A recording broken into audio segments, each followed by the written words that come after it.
Hello guys, welcome to Sadhana Tuition. இன்னைக்கு என்ன topic பார்க்க போறோம் அப்படின்னு பார்த்தீங்கன்னா எலிமெண்ட் ஆஃப் சிமெட்ரி பற்றி தான் பார்க்க போகிறோம். எலிமெண்ட்ஸ் ஆஃப் சிமெட்ரி அப்படின்றதுல 3 வரும். First plane of symmetry, second centre of symmetry, அதுக்கப்புறம் ஆல்டர்னேட்டிவ் ஆக்சஸ் ஆஃப் சிமெட்ரி. இந்த மாதிரி 3 சிமெட்ரி இருக்குது. இந்த 3 சிமெட்ரியுமே எந்த மாதிரி மாலிக்யூல்ஸில் இந்த 3 சிமெட்ரி இருக்கும் அப்படின்னு பார்த்தீங்கன்னா சிமெட்ரிக்கல் மாலிக்யூல்ஸ் தான் இந்த 3 சிமெட்ரியில் எதனா ஒரு சிமெட்ரியை வந்து எக்ஸிபிட் பண்ணும். இப்போது இந்த 3 சிமெட்ரியை பற்றியும் நம்ம ஒன்று ஒன்றா பார்க்கலாம். நெக்ஸ்ட் எலிமெண்ட் ஆஃப் சிமெட்ரியில் ஃபர்ஸ்ட் என்ன அப்படின்னு பார்த்தா plane of symmetry. Plane of symmetry அப்படின்னா என்னென்னா ஃபர்ஸ்ட் நான் எக்ஸாம்பிள் எக்ஸ்பிளைன் பண்ணுறேன், அப்புறம் டெஃபினிஷன் பார்ப்போம். இப்போது நான் என்ன பண்ணுறேன்னா இந்த மாதிரி வந்து சென்டரில் ஒரு பிளேன் வரைகிறேன். அப்படி வரையும் போது இந்த பிளேன் என்ன பண்ணும் அப்படின்னு பார்த்தீங்கன்னா இந்த மாலிகுலை வந்து 2 பாதியாக பிரிக்கும். அந்த 2 பாதியுமே எப்படி இருக்கும்னா ஒரே மாதிரி சிமெட்ரிக்கலாக இருக்கும்.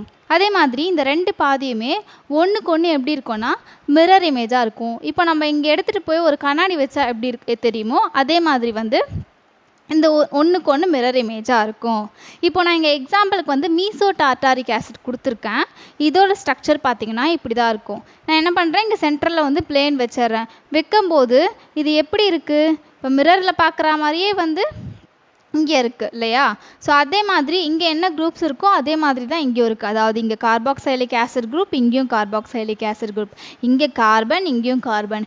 இந்த சைடோட ரைட் ஹேண்ட் சைடு என்ன இருக்குது, OH குரூப் இருக்குது. இங்கேயுமே கீழே இதோட ரைட் ஹேண்ட் சைடில் வந்து OH குரூப் இருக்குது. அதே மாதிரி இங்கே லெஃப்ட் ஹேண்ட் சைடில் ஹைட்ரஜன் இருக்குது, இங்கேயும் லெஃப்ட் ஹேண்ட் சைடில் ஹைட்ரஜன் இருக்குது.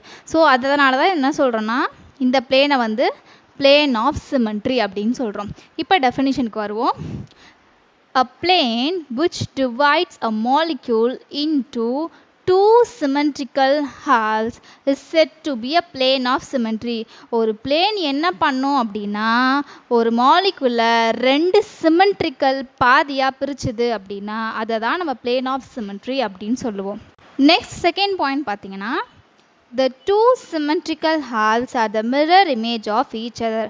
அப்படின்னா நான் ஆல்ரெடி சொன்னது தான், இந்த 2 பாதையுமே ஒன்றுக்கு ஒன்று எப்படி இருக்கும் அப்படின்னா மிரர் இமேஜாக இருக்கும். ஸோ இதை தான் என்ன சொல்லுவோம் அப்படின்னா பிளேன் ஆஃப் சிமெட்ரி அப்படின்னு சொல்லுவோம். நெக்ஸ்ட் எலிமெண்ட் ஆஃப் சிமெட்ரியில் செகண்ட் என்ன அப்படின்னு பார்த்தா சென்டர் ஆஃப் சிமெட்ரி.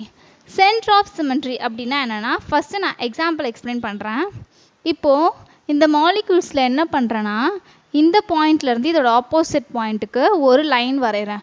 அதே மாதிரி இந்த பாயிண்ட்லேருந்து இதோட ஆப்போசிட்டில் என்ன இருக்கோ அதுக்கு வந்து இப்படி ஒரு லைன் வரைகிறேன். இப்படி ஆப்போசிட்டில் நம்ம லைன் வரைகிறப்போ இங்கே இருக்க குரூப்ஸும் இங்கே இருக்க குரூப்ஸும் ஒரே மாதிரி இருக்கணும். அதே மாதிரி இங்கே இருக்க குரூப்ஸும் ஒரே மாதிரி இருக்கணும். ஸோ இந்த மாதிரி இருந்துச்சு அப்படின்னா அதுதான் என்ன சொல்லுவோம் அப்படின்னா சென்டர் ஆஃப் சிமெட்ரி அப்படின்னு சொல்லுவோம். இங்கே என்ன எக்ஸாம்பிள் கொடுத்துருக்குன்னா 2,4 டைமெத்தில் சைக்ளோபியூட்டேன், 1,3 டைகார்பாக்சைலிக் ஆசிட். இதோட ஸ்ட்ரக்சர் தான் இது. இங்கே பார்த்தீங்கன்னா இங்கேயுமே COOH குரூப் இருக்குது, இங்கேயுமே COOH குரூப் இருக்குது. ஸோ அப்போ இப்படி லைன் வரைகிறப்போ சேம் குரூப்ஸ் இருக்குது. இங்கேயுமே லைன் வரைகிறப்போ இங்கேயும் CH3 குரூப் இருக்குது, இங்கேயும் CH3 குரூப் இருக்குது. ஸோ அதனால தான் என்ன சொல்கிறோம் அப்படின்னா சென்டர் ஆஃப் சிமெட்ரி அப்படின்னு சொல்கிறோம். இப்போ டெஃபினிஷனுக்கு வரலாம். A center of symmetry is defined as a point in a molecule from which lines, when drawn on opposite sides at equal distance. அதாவது ஏதோ ஒரு பாயிண்ட்லேருந்து என்ன பண்ணுறோம், நம்ம வந்து ஒரு ஆப்போசிட் பாயிண்ட்டுக்கு வந்து ஒரு லைன் வரைகிறோம், ஈக்குவல் டிஸ்டன்ஸில் வரைகிறோம். அப்படி வரையும் போது என்னாகும், மீட் எக்ஸாக்ட்லி சிமிலர் பாயிண்ட்ஸ். அதாவது ஈக்குவல் டிஸ்டன்ஸில் நம்ம அப்படி ஆப்போசிட் இந்த பாயிண்ட்லேருந்து ஆப்போசிட் பாயிண்ட்டுக்கு வரையும் போது அது அதே குரூப்பை வந்து என்ன பண்ணோம் அப்படின்னா மீட் பண்ணணும். அதாவது இங்கே CH3 குரூப் இருந்தால் இங்கே CH3, இங்கே COOH குரூப் இருந்தால் இங்கே COOH. ஸோ அந்த மாதிரி இங்கே என்ன குரூப்ஸ் இருக்கோ அதே குரூப் தான் அதோட ஆப்போசிட் சைட்லேயும் இருக்கும். அதுதான் என்ன சொல்லுவோம் அப்படின்னா சென்டர் ஆஃப் சிமெட்ரி அப்படின்னு சொல்லுவோம். நெக்ஸ்ட் எலிமெண்ட் ஆஃப் சிமெட்ரியில் லாஸ்ட் சிமெட்ரி என்ன அப்படின்னா ஆல்டர்னேட்டிவ் ஆக்சஸ் ஆஃப் சிமெட்ரி. இதுக்கு வந்து ஃபஸ்ட்டு நான் எக்ஸாம்பிள் எக்ஸ்பிளைன் பண்ணிவிட்டு அதுக்கப்புறம் டெஃபினிஷன் வரேன். இப்போது நான் வந்து இங்கே ஒரு காம்பவுண்ட் எடுத்திருக்கேன். இந்த காம்பவுண்டோட நேம் என்ன அப்படின்னா 1,2,3,4 டெட்ராமெத்தில் சைக்ளோபியூட்டேன். இதுதான் வந்து இந்த காம்பவுண்டோட நேம். இப்போது நான் என்ன பண்ணுறேன்னா இந்த காம்பவுண்டை வந்து நான் அதோட ஆக்சஸில் இப்படி ரொட்டேட் பண்ணுறேன், இப்படி 90 டிகிரிக்கு ரொட்டேட் பண்ணுறேன். அப்போ இப்படி 90 டிகிரிக்கு ரொட்டேட் பண்ணுறப்போ இங்கே இருக்க குரூப்ஸ் எல்லாமே இங்கே வந்துடும், இங்கே இருக்க குரூப்ஸ் எல்லாமே இப்படி ரொட்டேட் ஆகி இங்கே வந்துடும் இப்படி ரொட்டேட் பண்ணும்போது இல்லையா. இப்போது இதுதான் வந்து ரொட்டேட்டட் மாலிக்யூல், ரொட்டேட் ஆகிடுச்சு. அப்போது இது வந்து ரொட்டேட்டட் மாலிக்யூல். இப்போ நான் என்ன பண்ணுறேன்னா இங்கே வந்து ஒரு மிரர் வைக்கிறேன். இந்த ரெட் கலரில் டாட்டட் லைன்ஸில் வரைஞ்சிருக்கிறது வந்து மிரர். இப்போ நான் இங்கே என்ன பண்ணுறேன்னா ஒரு மிரர் வைக்கும்போது இது எப்படி தெரியும், நம்ம எப்படி வந்து இப்போது ரைட் ஹேண்டில் சாப்பிடும்போது கண்ணாடியில் வந்து ரைட் ஹேண்ட்லேருந்து சாப்பிட்றப்போ லெஃப்ட் ஹேண்டில் தெரியுதோ, ஸோ அந்த மாதிரி இதுவுமே என்ன இருக்கும், மேலே இருக்கிறதுலாம் கீழே, கீழே இருக்கிறதுலாம் மேலே அப்படி தெரியும் இல்லையா. ஸோ இது வந்து இந்த ரொட்டேட்டடான மாலிக்யூலோட மிரர் இமேஜ். இப்போ ரிஃப்ளெக்ட் ஆகி நமக்கு வந்து இப்படி ஒரு மிரர் இமேஜ் கிடைக்குது. ஸோ அப்போ இது வந்து ரிஃப்ளெக்டட் மாலிக்யூல் அப்படின்னு சொல்லுவோம். இப்போது இந்த ரிஃப்ளெக்ட் ஆன மாலிக்யூல் பார்த்திங்கன்னா எதுக்கு சேமாக இருக்கும் அப்படின்னா, நம்ம ஸ்டார்டிங்கில் ஒரு ஸ்ட்ரக்சர் எடுத்தோம்ல, ஸோ இந்த ரிஃப்ளெக்ட் ஆன மாலிக்யூலும் ஸ்டார்டிங்கில் எடுத்துக்கிட்ட அதோட ஒரிஜினல் ஸ்ட்ரக்சரும் எப்படி இருக்கும்னா ஒரே மாதிரி இருக்கும். ஸோ இந்த மாதிரி இருந்தால் தான் அது அல்டர்னேட்டிங் ஆக்சிஸ் ஆஃப் சிமெட்ரி அப்படின்னு சொல்லுவோம். இப்போது இதுக்கு வந்து ஒரு ஃபார்முலா இருக்கும், இந்த ஆல்டர்னேட்டிவ் ஆக்சிஸ் ஆஃப் சிமெட்ரி கண்டுபிடிக்க. இதோட ஃபார்முலா வந்து SN = 360 டிகிரி பை n அப்படின்னு சொல்லுவோம். இந்த n அப்படின்ற இடத்துல என்ன பண்ணுவோம் அப்படின்னா, இங்கே நான் வந்து ரொட்டேட் பண்ணுறோன்னு சொன்னல 90 டிகிரிக்கு ரொட்டேட் பண்ணுறோம். அப்போது இந்த n அப்படின்ற இடத்துல அந்த 90 அப்படின்றத சப்ஸ்டியூட் பண்ணுவோம். இப்போ கேன்சல் பண்ணோன்னா 4 டைம்ஸ் வரும். அப்போது இந்த காம்பவுண்டுக்கு டோட்டலாக 4 alternating axis of symmetry இருக்கு அப்படின்ட்டு சொல்லுவோம். இப்போ எக்ஸாம்பிள் பார்த்தாச்சு. இப்போ டெஃபினேஷனுக்கு வரலாம்.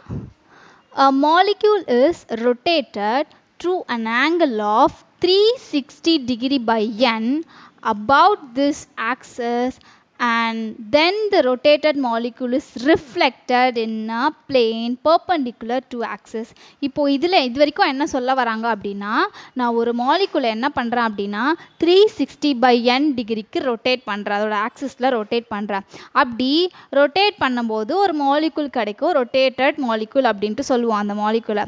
இப்போது அந்த ரொட்டேட்டான மாலிகுல் என்ன ஆகும்னா ஒரு பிளேன் வைக்கும்போது ரிஃப்ளெக்ட் ஆகும். ஸோ அது எப்படி இருக்கும் அப்படின்னா அந்த பிளேனுக்கு பர்பண்டிகுலராக இருக்கும். சரிங்களா, அது வரைக்கும் இங்கே இந்த பாயிண்டில் சொல்கிறாங்க. Next, if the mirror image is exactly identical to the original molecule, it is said that the molecule has alternating axis of symmetry. அதாவது இப்போது இங்கே ஒரு பிளேன் வைக்கிறப்போ இது ரிஃப்ளெக்ட் ஆகுது, அது வந்து இந்த பிளேனுக்கு பர்பண்டிகுலராக இருக்கும் அப்படின்னு சொன்னேன். இப்போ இங்கே இதுதான் என்ன சொல்லுவோம், ரிஃப்ளெக்டட் மாலிகுல் அப்படின்னு சொல்லுவோம். இப்போது இந்த மிரர் இமேஜ் பார்த்தீங்கன்னா அதோட ஒரிஜினல் பொசிஷனுக்கு எப்படி இருக்கும் அப்படின்னு சொல்கிறாங்க, ஒரே மாதிரி ஐடென்டிக்கலாக இருக்கும் அப்படின்னு சொல்கிறாங்க. ஸோ இந்த மாதிரி இருந்தால் தான் அந்த மாலிகுலுக்கு வந்து அல்டர்னேட்டிங் ஆக்சிஸ் ஆஃப் சிமெட்ரி இருக்குது அப்படின்ட்டு சொல்லுவோம். ஓகே கைஸ், இந்த 3 தான் வந்து எலிமெண்ட் ஆஃப் சிமெட்ரி. நெக்ஸ்ட் வீடியோவில் கைரல் ஏகைரல் மாலிகுல் அப்படின்னா என்னன்ட்டு நான் சொல்லித்தரேன். இந்த மாதிரி நிறைய அப்டேட்ஸ்க்கு நம்மளோட சாதனை டியூஷன் சேனலை சப்ஸ்கிரைப் பண்ணிக்கோங்க. தேங்க்யூ.